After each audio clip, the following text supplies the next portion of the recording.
Okay, we're here again with Mahmoud Chuck Connors, who's made some time to come and answer some questions. Now, I know on the last episode, you very helpfully helped Kuma retain her Islamic faith when she went on the internet and got doubts about science in the Quran and read all kinds of, weird and wonderful things about how the Quran is not scientifically accurate, etc. And in fact, you did such a good job that Kuma's mind has been put completely at rest, but she still hasn't stopped surfing the internet. And unfortunately, since you brought her back from the gates of apostasy, now she's actually become a bit radicalized, actually. So I was hoping you could talk to her, and she's, she's just being confused about all of this stuff she's seeing out there about ISIS and Islam and Sharia law and Sufism and about these Ottoman people who are heretics and not really following Islam, etc. So she had a big list of questions. Unfortunately, Kuma can't talk,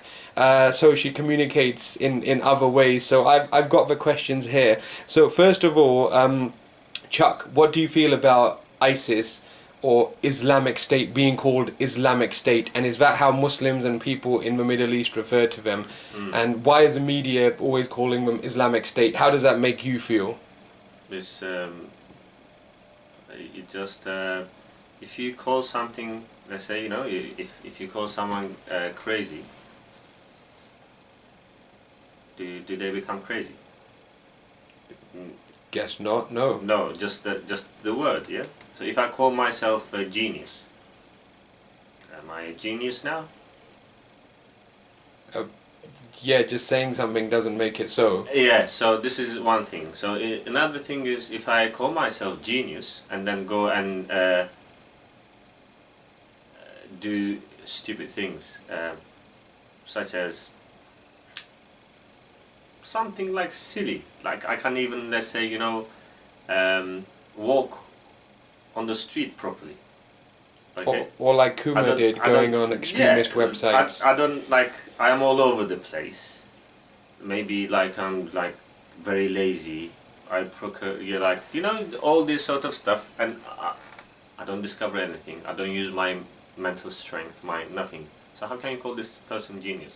Like, it doesn't have any qualities of a genius, basically. Okay, you're saying this, but isn't it the case that both so-called Islamic extremists and the kind of right-wing neocon media are very enthusiastic about labeling Daesh, as it's known in the Middle East and to Muslims, as Islamic State? Doesn't that, isn't it, everyone's saying it? The Muslims are saying it, the non-Muslims are saying it. Why should Kuma believe you?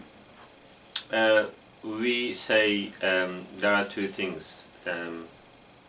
In Islamically and also in normal like logic, when you say something, we want to see action. So, like, if you just say it and then do just the opposite of what you said, you may be branded as a liar or hypocrite. So they call themselves Islamic State, but it has nothing to do with Islam. Because Islam does not allow to go about and kill people, terrorize people, force things upon people. So these things are not allowed in Islam, especially killing innocent people.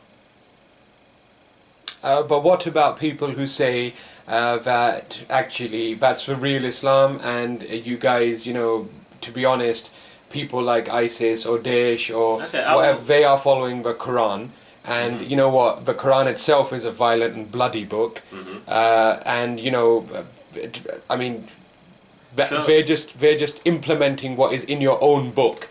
And of course you're going to come to the West and say that we're not violent and we don't kill people, but your own book says First thing, ISIS or IS, whatever they call themselves, they have nothing to do with Quran or Islamic legislations.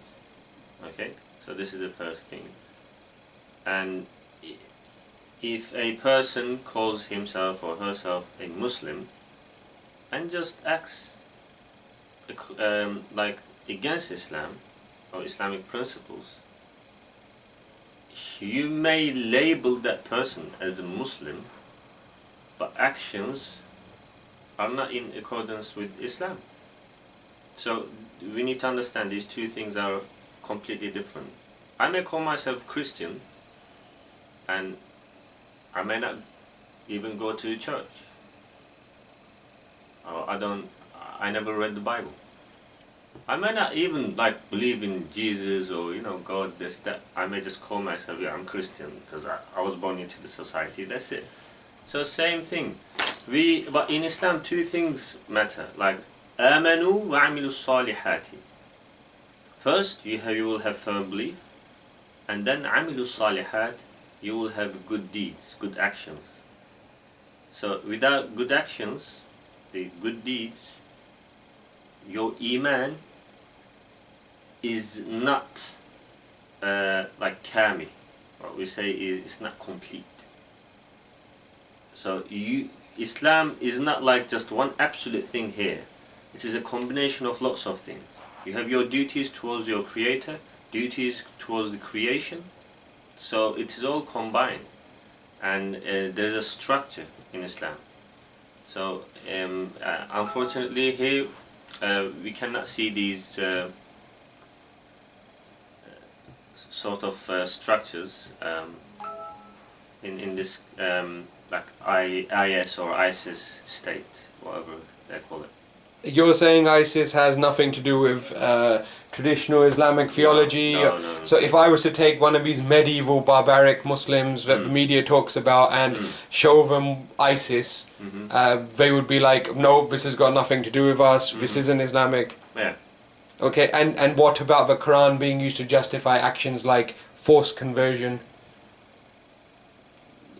There's no such thing in the Quran. Where does it say in the Quran that there's forced conversion? So the Quran unequivocally can't be used to justify forced conversion. In the Quran it says, La ikraha fi din. There is no compulsion in religion. How about taking Yazidi women or Shia women or non-Muslim women or people as slaves? Surely that's in the Quran?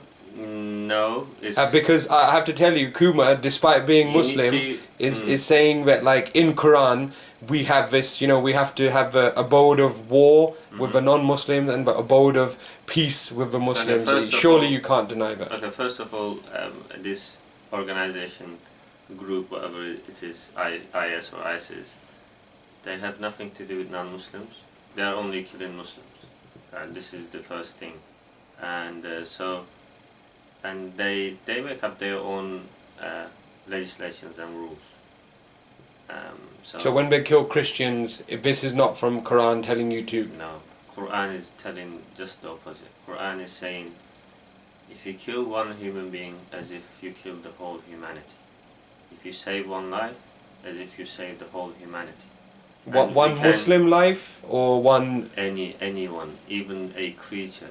Are you saying the Quran is saying that killing any person, Muslim any or not? person, also like animal, or animals like without any just cause.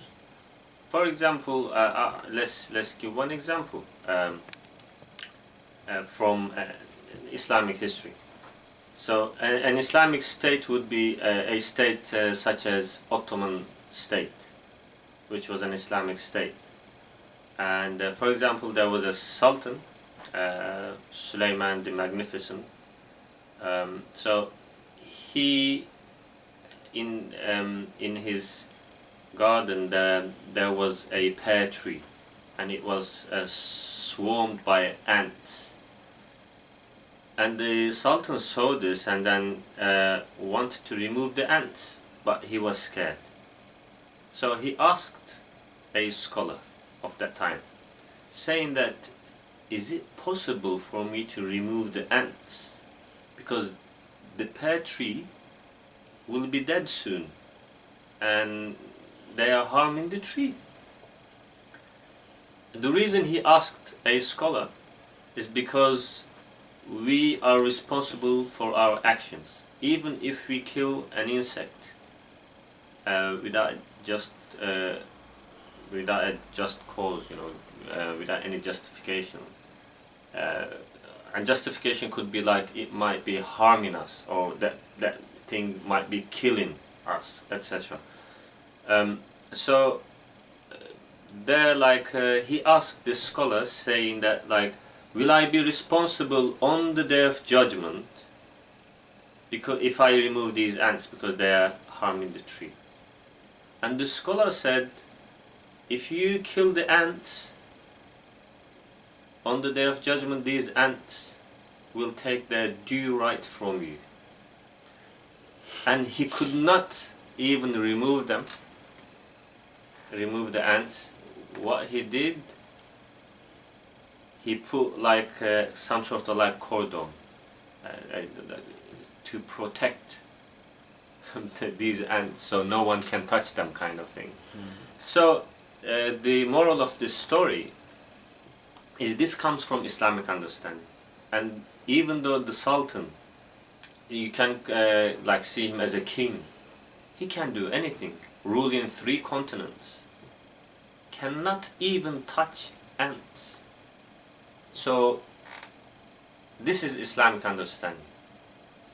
And this like state had judges, rulers.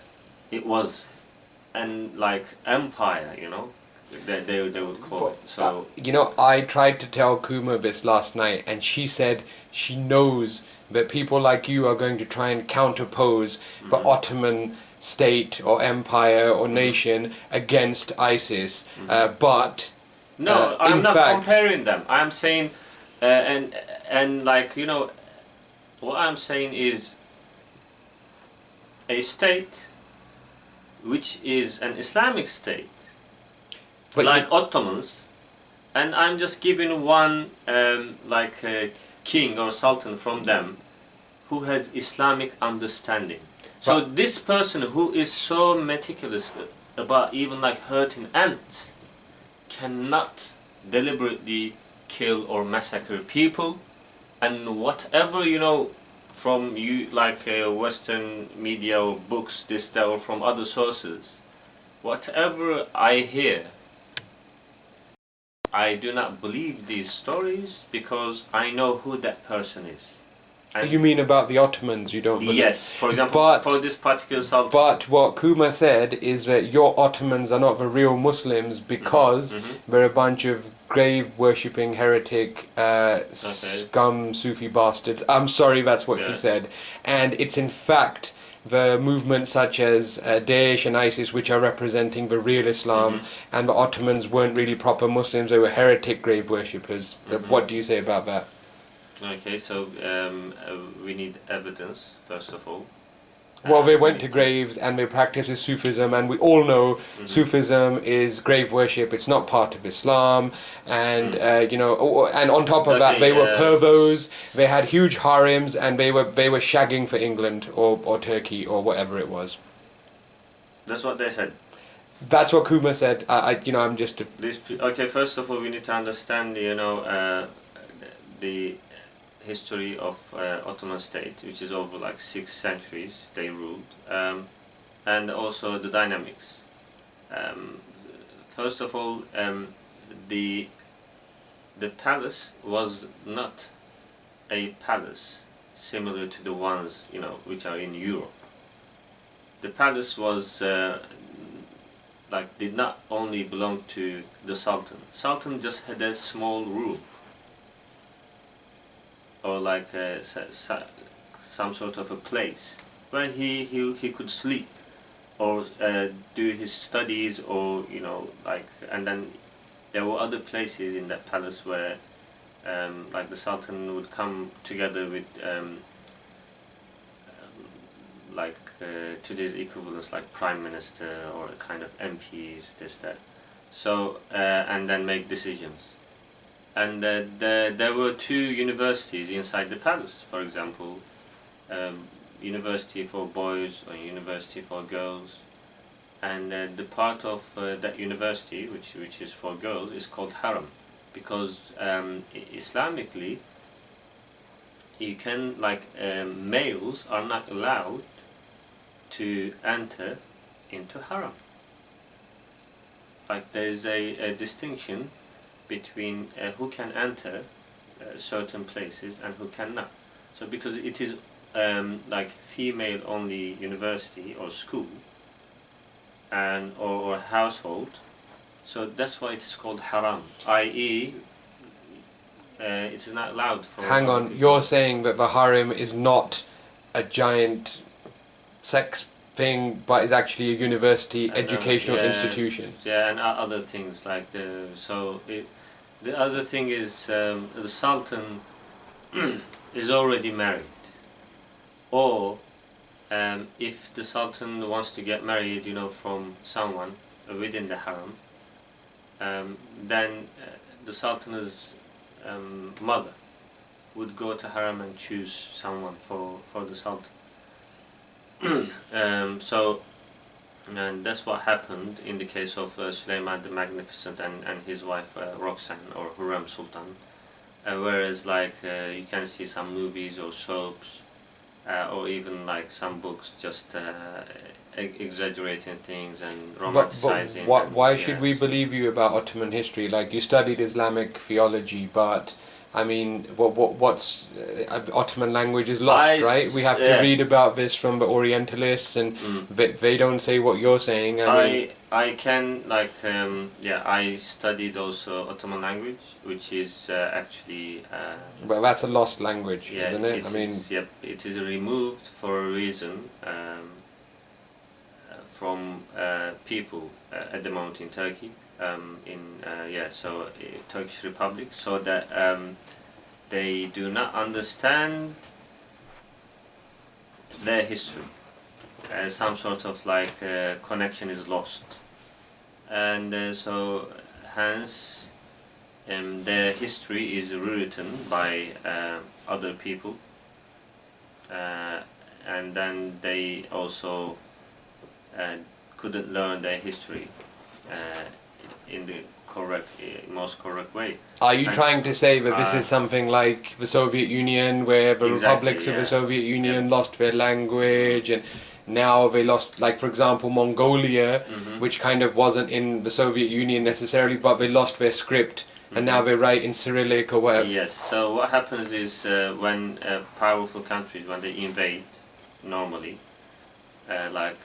they start like imposing their laws, their culture on other people, and then people, I'm sorry, Kuma's telling me that no one invaded the Ottoman Empire. You know, like it was just... Yeah, Ottoman Empire was invaded in the First World War. So even before then, even like Napoleon, for example, invaded Egypt and Italy, Britain, France. They all invaded, you know, parts of Ottoman state, and they divided all the countries, and then they basically gave each country a certain injection so that they can just be completely, in a way, I would say, spiritually destroyed. But didn't... And they did that by also removing what we call Tasawwuf. Okay, so this is what I want to ask you, because this is what Kuma was saying. Even if you can, you know, talk about these harems being universities and these Ottomans having a good system of government, the bottom line is they were not Islamic. And this Tasawwuf stuff, is it really part of Islam? Isn't it just Sufi grave worshipping? Let's face it. Okay, so I'm not. Don't mean to be offensive. Kuma's been on the internet, you know. First of all, there's no such thing as grave worshipping in Tasawwuf. Tasawwuf is about what we call is fiqh of batin, and if jurisprudence of the inner realm. How we have like a fiqh al-zahir, which is the jurisprudence of the seen things, such as like, you know, how to make wudu, how to pray, you know, there's fiqh, there's jurisprudence, there are rules for these things. How to, you know, go to Hajj and make tawaf or circumambulate, you know, the Kaaba, or like in our transactions, or the laws of war, like or war conduct. So these are there are rules, and we call this like in fiqh, but al-zahir, because these laws can be implemented outwardly, whereas like tasawwuf is more inwardly, and so it is there to make a human being into a better person. So but why would something like when- this be part of Islam? And you know, because in the Quran Allah subhanahu wa ta'ala says وَإِنَّكَ لَعْلَى خُلُقٍ عَظِيمٍ. So verily Prophet Muhammad sallallahu alaihi wasallam, peace be upon him, he was upon the best manners, best akhlaq. So this I would say the ummah or Muslims, the tasawwuf was taken from them, so they lost that mannerism, the adab, the akhlaq, the like nuclear family values, also like the values in the society, such as, you know, when I gave the example of the ant and the ant and relationship between the sultan, that sort of relationship is gone. And nowadays Muslims become very materialistic, and so they only understand or want to understand the outward world, and that's why hence like they become extreme literalists, and they lost the spiritual part of Islam. In a world they do not understand what showing off means, or arrogance is, jealousy, these sort of things, how to control these traits. Hence they are labeled as Muslims, but their actions are not according to Islam, because their focus is too much outwardly and materialistic, and maybe they do it unintentionally or intentionally. This is removed from Muslim societies in various ways, and one of the ways was to smear, like waging a smear campaign against Tasawwuf, and also infiltrating into these Sufi schools and changing them into deviant sects, and eventually totally like degrading them. so would you say to someone like Kuma that one of the reasons the Ottoman Empire is perhaps given a bad press by sometimes both Western scholars, but not as much, and certainly by Wahhabi Salafist groups, is because of them taking this, what you call Tasawwuf or Sufism, as a central tenet in the... Is that a fair judgment? You know, this is not only about Ottomans, this is throughout the Islamic history. And Tasawwuf actually comes from two main roots, from Abu Bakr radiallahu anh and from Hazrat Ali radiallahu anh, who learned this ilm from Prophet Muhammad sallallahu alaihi wasallam, peace be upon him. And so they also, Tasawwuf is a very, very vast subject. And if someone does not understand Islamic jurisprudence, that person would not be allowed to join Tasawwuf. Because if someone doesn't understand the dynamics of fiqh, like Islamic jurisprudence, that person cannot certainly have the understanding of the unseen Islamic jurisprudence. Hence, it is so important to have a certain knowledge before you get accepted, because like practicing Tasawwuf, which means like you need to discipline your inner soul, is the most difficult thing for a Muslim. It's very challenging. Hence, like you need to be a strong person. So that way, you will be a better person. But in the society, what happened is people were practicing in general the easiest parts of Tasawwuf. and we can see all this from the Hadith, sayings of the Prophet, or also from Quran. One of them is, for example, Allah subhanahu wa ta'ala says, be humble in Quran. So humbleness, like modesty, is part of Islam. So you cannot nowadays, like, you cannot see humble people anymore. People are seeing humbleness as a weakness, including Muslims. So this is just an example. Are you telling my radicalized teddy bear to study Sufism and Tasawwuf to kind of have a deeper or proper understanding of Islam? Definitely, if someone does not understand Tasawwuf, I would say if they practice all the rest, they will definitely be lacking in terms of percentage, like 33% of Islam. So they're going to be like 67% Muslims. Okay, then what do you have to say about going back to this issue of Ottomans versus the kind of Ottoman conception of an Islamic state, or an Islamic system? Before I say that, the reason I said like 33%, because the other like 33% is, the first one is about Aqidah. So one needs to really understand the rulings, like what one must believe in Aqidah.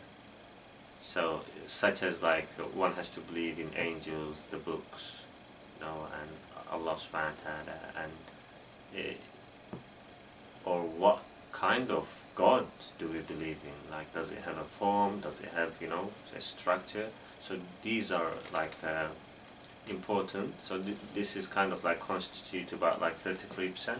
The other 33% is this Islamic jurisprudence, where we like daily activities or transactions, or like the rulings with respect to the outer world. And the next one is, we see like Tasawwuf, which is the inner realm, how to better yourself up, how to conduct your relationship with your neighbors, etc.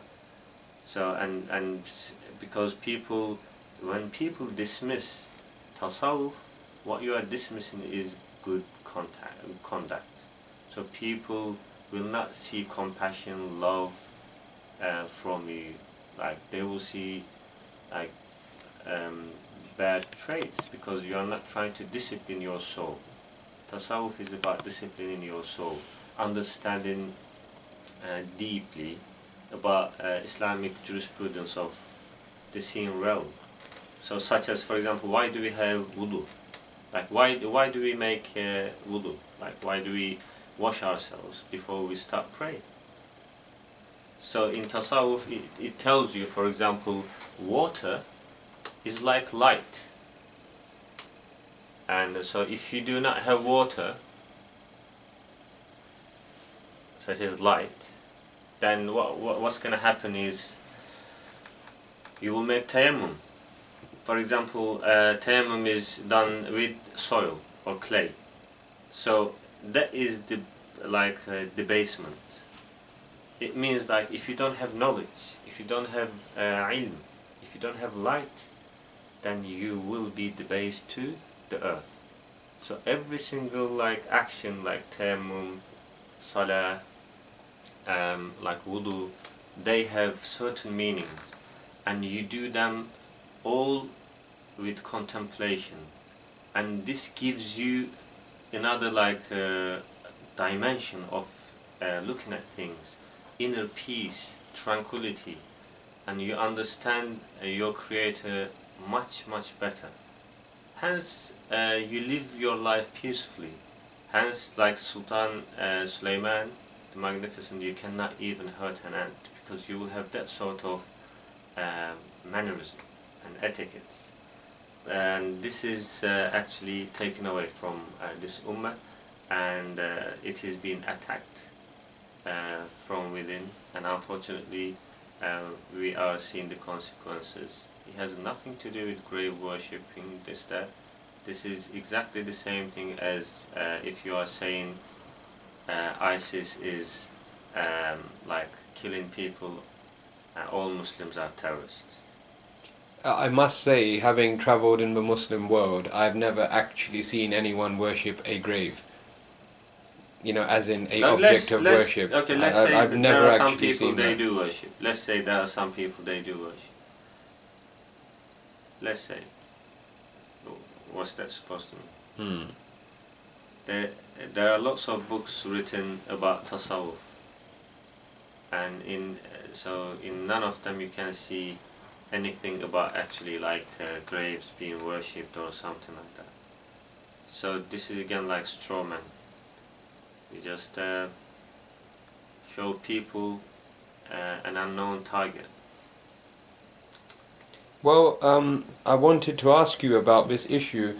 What do you make then of Daesh or ISIS or ISIL or whatever acronym they're going by now, and the fact that they have been reported to have burnt POWs?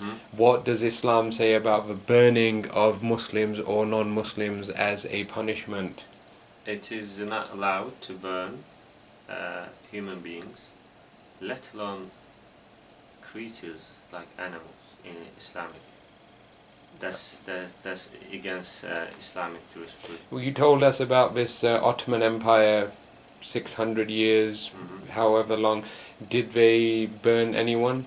No. And is burning normative in Islamic jurisprudence? I read books such as like Majalla, which is a codification of Islamic laws in Ottoman state, and obviously you have like two major laws there, like classification. One is like what we call is Sharia laws, and the other one is Urfi laws. So none of them, you cannot find like burning people or this. In that case, we've seen probably because of public disgust in both the Muslim and the non-Muslim world about this burning, which was recorded and uploaded onto YouTube, I believe, or some such video sharing website. We have seen both Wahhabi and Salafi and scholars of all different kinds of persuasions actually come out and denounce this, because there's not really anything else that people can say. But what about the rulings which were used to justify the burning of Ottoman soldiers by Wahhabi rebels? For example, Abdul Wahhab himself using the precedent he claims of Abu Bakr, who's a senior companion, having burnt people for being heretics, and the hadith in places like Bukhari which talk about burning people. How do you respond to that? First of all, we do not take our religion from people. We take this religion from Quran, and so Quran has no such verse, and also Quran also tells us to be alert against the misinterpretation of Islamic laws or verses, this, that. So when it comes to a hadith issue, it's a completely different ball game. One is to be versed well in the sciences of hadith to understand a specific hadith, whether it is through the chain of narration or through the text. All these need to be analyzed. Are you telling us that as a Muslim, are you telling the viewers that even if there is a hadith and it's Sahih and it's in Bukhari, which advocates the burning of people or animals, you would reject that? No, because first of all, what we say is that there are laws of hudud, such as like capital punishments, and so it depends on the certain like school of thought. Like jurisprudence, these come from mainly from Quran itself. So hence, like for example, when they have discussions about stoning an adulterer, so some scholars they say that we cannot stone people to death because it is not in Quran. And if it is in the hadith, then what must say that the hadith must be mutawatir, which means 100% correct. Like we are 100% sure, there's certainty. And most hadith, they don't have 100% certainty that they come from the Prophet, peace be upon him. Hence, we need to be very like meticulous, about our approach, and diligent, Are you saying So- that any hadiths and narrations which purport to advocate burning of people Yeah, you cannot. conflict with Quran, and you wouldn't? Yeah, you cannot. We need to understand that, like, after the Prophet, peace be upon him, passed away, there were lots of people who started like fabricating hadith. And so during the time of like Abbasids and Umayyads, etc. And every scholar has his own conditions about choosing which hadith is might be taken as a proof and which not. So we cannot see a hadith book such as Bukhari on the level of Quran in terms of its authenticity. And we have lots of scholars who did not take a hadith from Sahih Bukhari, or Muslim in that sense. And Sahih Bukhari and Muslim, they were collected way after like the times of companions or the tabi'in, the generation after. For example, Imam Abu Hanifa or Imam Malik, such people, there was no like Sahih Bukhari, and they used mostly many hadith which are not in Sahih Bukhari, who later on collected. So Interesting. I can tell that Kuma's quite shocked. So it's not a straightforward case of how Salafists and Islamophobes would Yeah. like to present a hadith and make that the normative position of what Muslims believe. So I would assume you have seen on the internet and on the media that both Islamophobes and what I would call Wahhabi Salafis like to take a hadith and then present that as the belief of Muslims. For example, burning of people is there in a hadith. That means Muslims believe it. Both groups would like us to believe that. You're saying no. no, there's Islam forbids it. You cannot cannot even burn creatures, let alone human beings. This is this is not my view. This is the view of scholars, and there's no such thing as burning someone. Well, then I want to ask you again. You're saying that these things such as stoning and killing people by burning, whether they're Muslims, whatever, this didn't take place in normative Islamic practice. For example, the Ottoman Empire. No. What about this issue of, again, which is brought forward both by the Islamophobic side and the anti-Islam side in the media, and by the kind of Salafi Wahhabi side, that there's capital punishment for homosexuality? And again, they bring a hadith where there is a group of Sahaba who are arguing, from Ali and Abu Bakr and others, they're arguing about how to inflict capital punishment. First of all, we need to understand something. There's not a single Islamic state in the world. Some countries, they may call themselves Islamic. What This about doesn't make Saudi them- and Iran and... They are not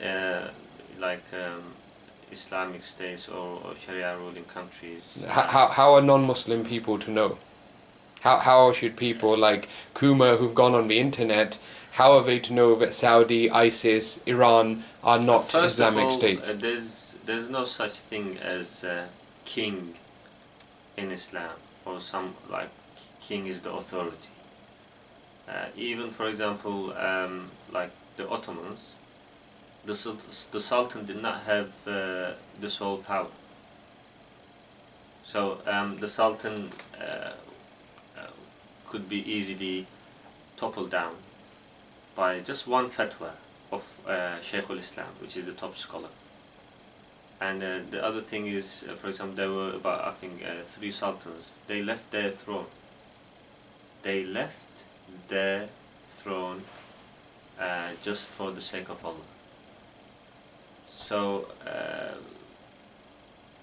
you can, like Ottomans, for example, they were criticized because the Sultanate was passing down through the generation. But that was the common norm of many countries and states at the time. So there could be or custom, is that called? Custom kind of thing. And although that is not intrinsically Islamic, as long as these people who are in power are implementing Islam and abiding by the rules of Islam, then you can call and they have qualities of being a leader. So, then they can be legitimate people who may lead their state. So tell us bluntly then, according to your knowledge of Islamic theology and jurisprudence, is there capital punishment for homosexuality in Islam? There is no such capital punishment mentioned in Quran. Actually, there is no such a punishment mentioned at all in Quran. So hence, some scholars, they say that that person, if it is to be punished under certain circumstances which doesn't exist in today's society or in countries, because the punishments are not there to punish people, it is there to deter people from getting involved with these sort of activities and promoting them and making them prevalent. So this is the main thing about these so-called punishments. It must be a deterrent rather than punishing that person. Hence, like when one person was drinking during the time of the Prophet, and he had wine drops through his beard, and 2 companions of the Prophet brought this guy to the Prophet and said that this guy is drinking, so let's punish him. So they need to give them some lashes or something like that, okay? And the Prophet said, Allah subhanahu wa ta'ala has covered the faults of human beings in their private times, and He loves those who cover other people's faults and disregard them. Why are you bringing me this man? Because he's indulging something which is not permissible. He said, just take this man away.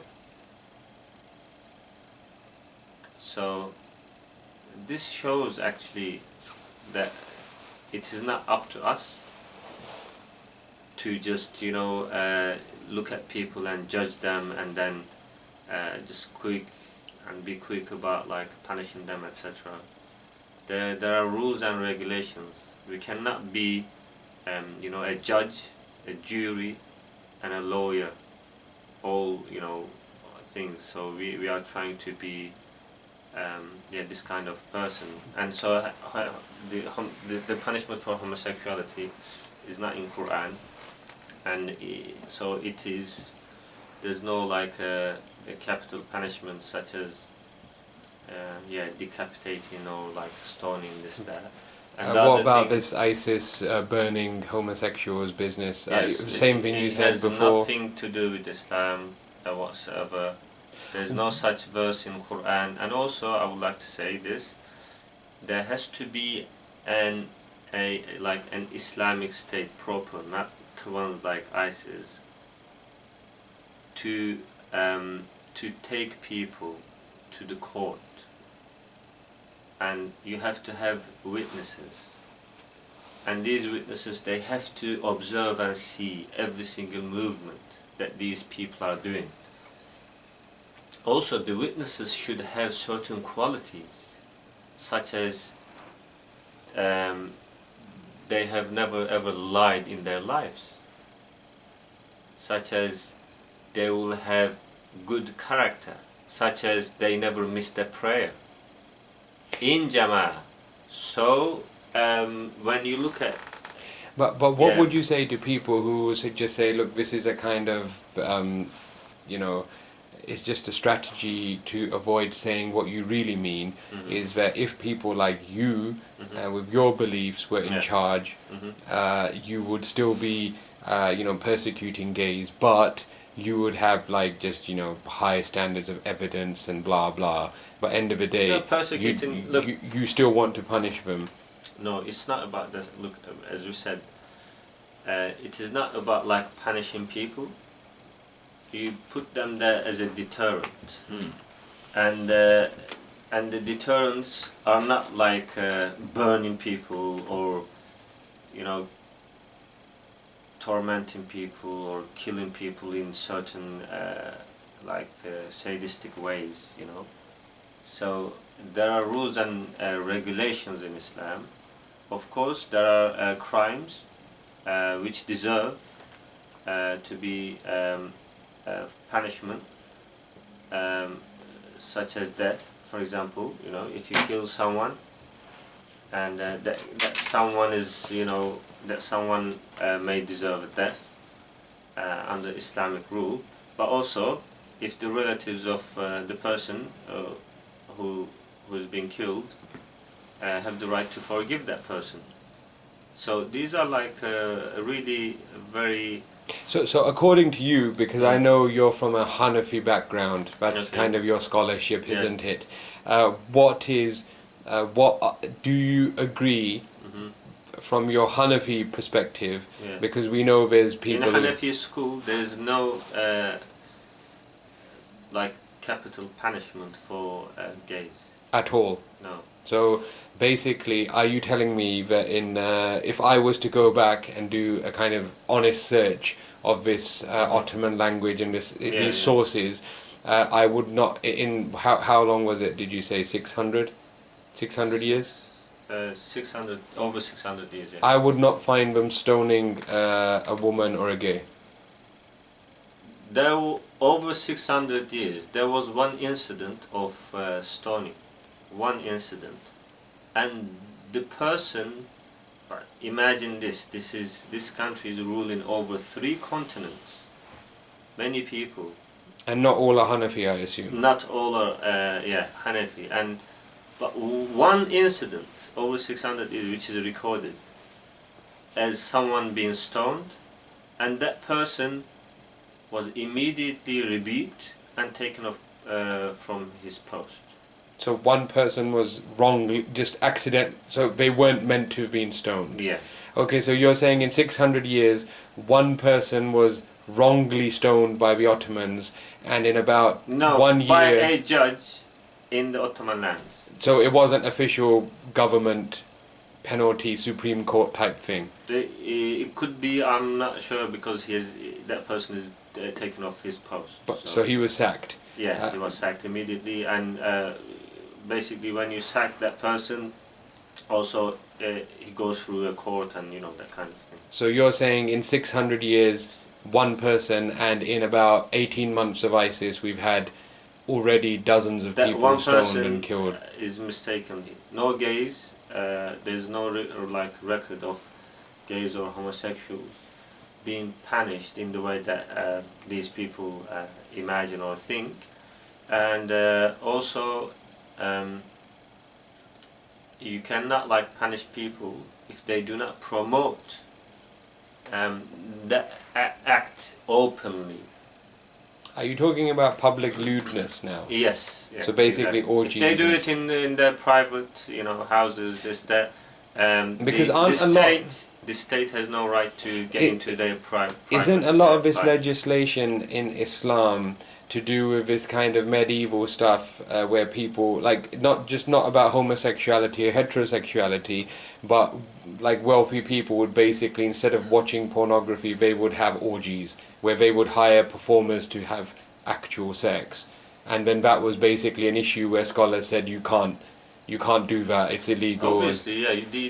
These acts. Like are they not would allowed. publicly start having Yeah. sex and people would watch it for like a Yes, laugh. Yeah, and, yeah. So also like. Because that's what you mean by public lewdness. You don't Yeah. mean just some guy is gay, and No, everyone's no, like, no, "Oh, you that can- guy's gay," and yeah, let's. you cannot. You cannot. Definitely. I know you don't mean that, but No, like you know, but people what like Kuma who are quite radicalized. So it also like when we talk about like lashes or in that manner. So it's But this is to do with something which doesn't really happen now, isn't it? no, it Like doesn't. for example, there's not in ISIS held territory. I assume there's not people having gay or heterosexual orgies which require even caning, or certainly No, the death sentence is not.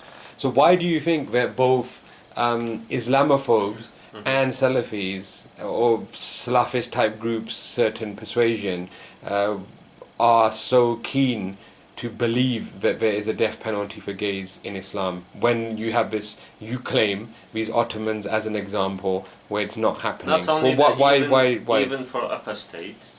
For example, I was reading the records of Ottoman state from 18th, from 17th century to the mid 18th century. It's like maybe 200 years or so. Around that time, and there were apostates at the time, and they were not killed. So you're denying. So I think for a lot They were sent to certain like schools or places where they were asked questions. Oh, why did you apostate? And so they're kind of like more like educational. So then, what do you think purposes. about people like basically radicalized Muslims and non-Muslims? I think hearing you, you're basically denying as a student of classical Islam, you're denying the killing of apostates, homosexuals, and adulterers. The three things which both Islamophobes and radicalized Muslims hold as kind of centerpieces of Islam. Isn't that very worrying for like most mainstream Muslims, that kind of a book? I think they need to understand that we are all creatures of God and Allah, irrespective of our faith and ethnicity and religion, and we should have compassion and love for one another. When that compassion is out of window, or that love, or if you don't have understanding, if you have the arrogance of feeling superior to other people, then there's no hope, for that human in a manner that they can do anything that they want to, and they will, distort the verses, they will distort the statements of other people, anything, to just establish their own oppressive rules.